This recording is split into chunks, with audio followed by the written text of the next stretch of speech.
दोस्तों, आज की कहानी है। अब तो मैं पेट से हो गई हूँ। अब तुम्हें शादी करनी ही होगी। कहानी पसंद आए तो वीडियो को लाइक एवं सब्सक्राइब जरूर करना।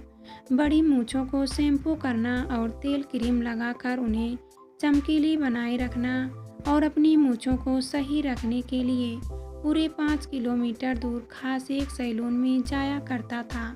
मूंछदारा नाम था उसका। लंबा शरीर और चौड़ा सीना। देखने में ऐसा लगता था मानो अभी अखाड़े से आ रहा हो। चेहरे पर हमेशा एक मुस्कुराहट बनी रहती थी। दारा की माँ बचपन में मर गई थी। गांव में बाबूजी ही बचे थे। वे ग्राम प्रधान का ट्रैक्टर चलाते थे, पर हमेशा यही चाहते थे कि उनका लड़का दारा पुलिस में सिपाही हो जाए तो सारे गांव का ही नाम रोशन हो जाए, और फिर तो प्रधान भी उन्हें घुटकी नहीं दे पाएगा और उनका जितना भी पैसा दबा कर रखा है वह सब सूद समेत वापस कर देगा। पर बेटा गांव में रह जाता तो वह भी मजदूर बनकर ही रह जाता। इसलिए दारा जैसे ही 10 साल का हुआ, वैसे ही उसके बाबूजी ने उसे शहर में उसके मामा के पास भेज दिया और उनसे ताकीद की कि हर महीने खर्चा पानी उसके पास आता रहेगा।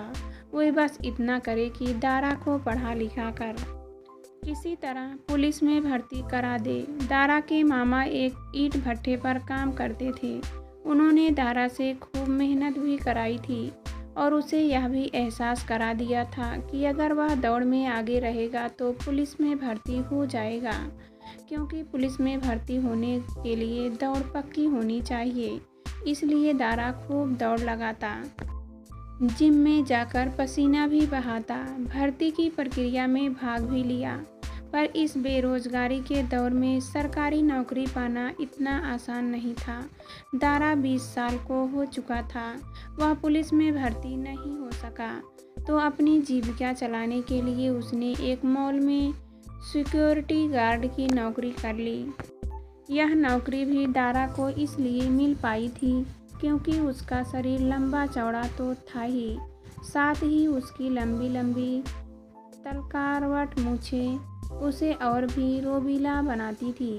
वैसे तो आजकल शहरों में सभी नौजवानों में दाढ़ी मूछ बढ़ाने का शौक चला हुआ था, पर दारा को तो मूछें बड़ी रखने का शौक था और इसके लिए वह बहुत मेहनत भी करता था।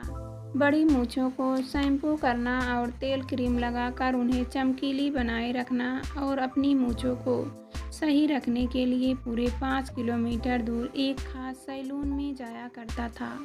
मॉल में नौकरी मिलना भी खुशी की बात थी।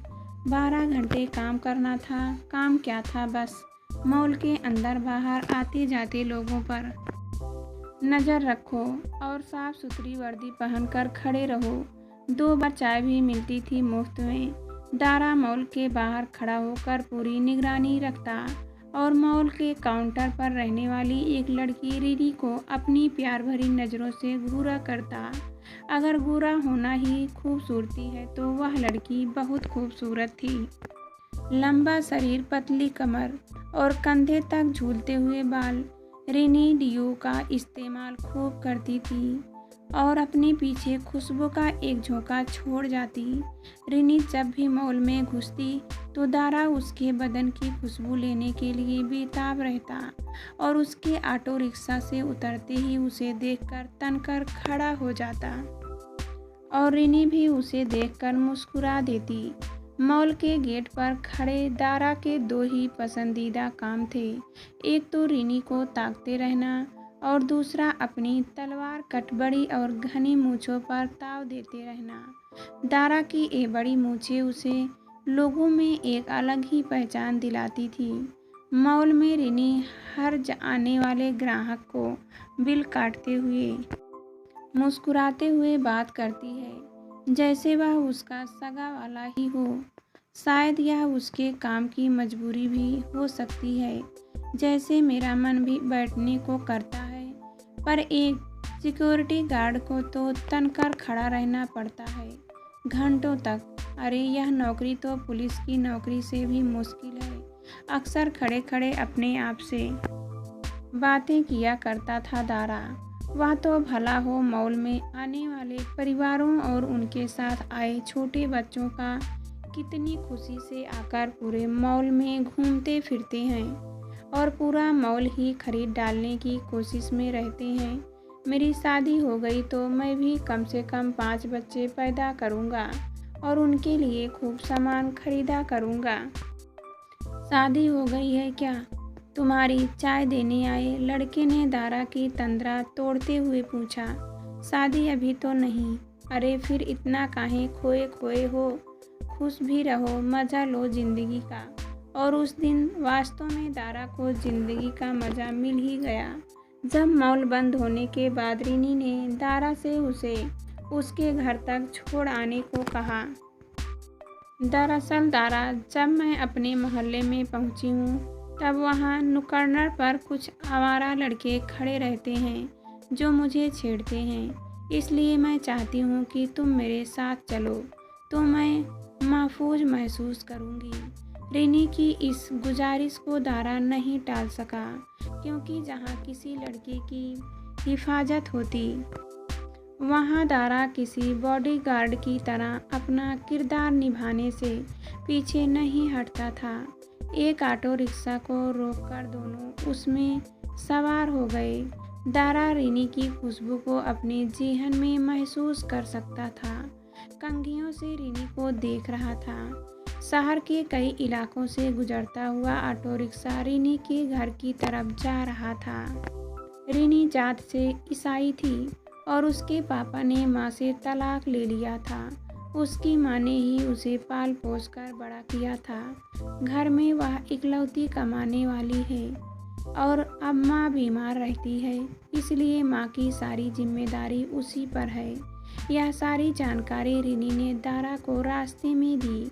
दारा ने भी उसे अपने बारे में बताया कि उसकी माँ तो इस दुनिया में नहीं है, गांव में सिर्फ उसके बाबूजी ही रहते हैं। अरे वाह, आज तुमसे बातों में पता ही नहीं चला कि रास्ता कब खत्म हो गया और अब आ गए हो तो चाय पीकर ही जाना, रिनी ने कहा। रिनी की इस बात को दारा टाल नहीं सका और वह उसके साथ उसके घर चला गया।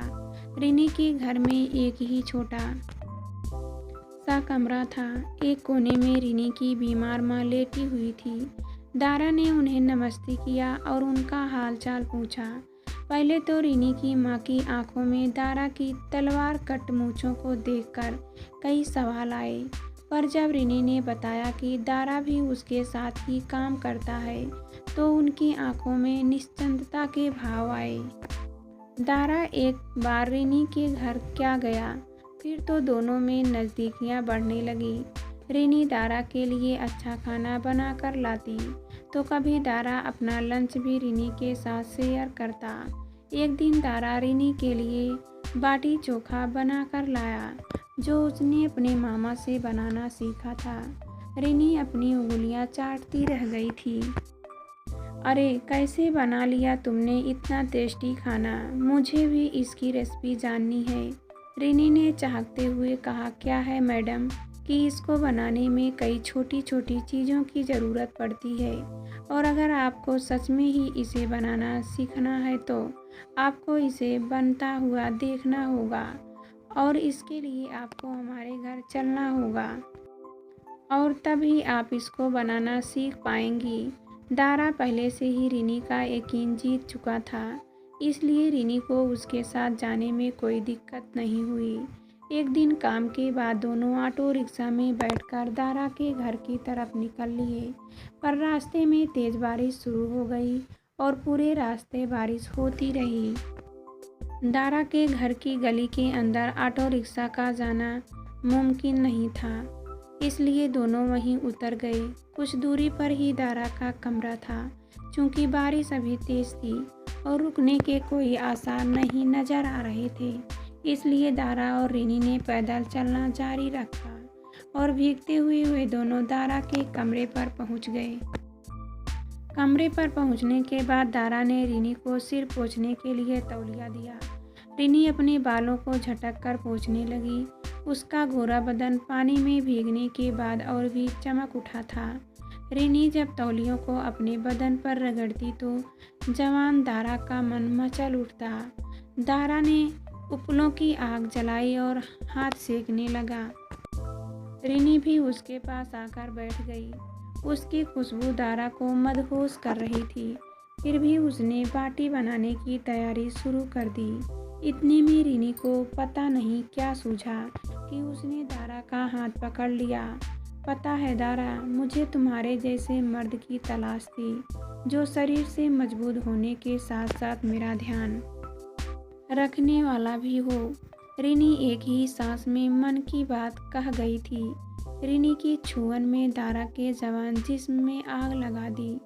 उसने रिनी की बाहों में भर लिया और उसके होठों को चूमने लगा। दोनों अमरबेल की लता की तरह एक दूसरे से लिपट गए। बाहर उपलों की आग तेजी से जल रही थी और दो जवान दिल अपने दिलों की आग को बुझाने में लगे हुए थे। एक बार दोनों के बीच शर्म की दीवार गिरी, फिर तो दोनों के बीच कई बार शारीरिक संबंध बने, जिसका नतीजा यह हुआ कि रिनी पेट से हो गई।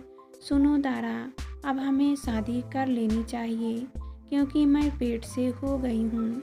उसकी ये बात सुनकर दारा थोड़ा चौंक गया, क्योंकि अभी तक तो उसने शादी के बारे में सोचा नहीं था। और फिर गांव में बाबूजी दूसरे धर्म की लड़की से शादी की इजाज़त तो कभी नहीं देंगे। और दारा का घूमना फिरना भले ही रिनी जैसे मॉडर्न लड़की के साथ हो, पर अपने जीवन साथी के तौर पर तो दारा ने गांव की सीधी सादी लड़की के बारे में ही सोचा था। पर मैं तुमसे शादी नहीं कर सकता, क्योंकि मैं दूसरी जात का हूँ और मेरे गांव में तुमसे शादी की इजाज़त कभी नहीं मिलेगी, दारा ने कहा। उसकी यह बात सुनकर रिनी को बहुत दुख हुआ। वह परेशान हो उठी। तो यह तुमने मेरे शरीर को छूने से पहले क्यों नहीं सोचा था? तुम्हारी वे जातिवादी बातें तब कहाँ चली गई थी, जब मेरे होठों से अपने होठों को जोड़ते थे मैं तुम्हारे बच्चों को लेकर कहाँ जाऊँ? गुस्से में थी रिनी। ऐसा नहीं था कि दारा रिनी को प्यार नहीं करता था, पर दूसरे धर्म की रिनी से शादी करने की बात बाबूजी को बताकर वह उनके मन पर कुठारघात नहीं करना चाहता था।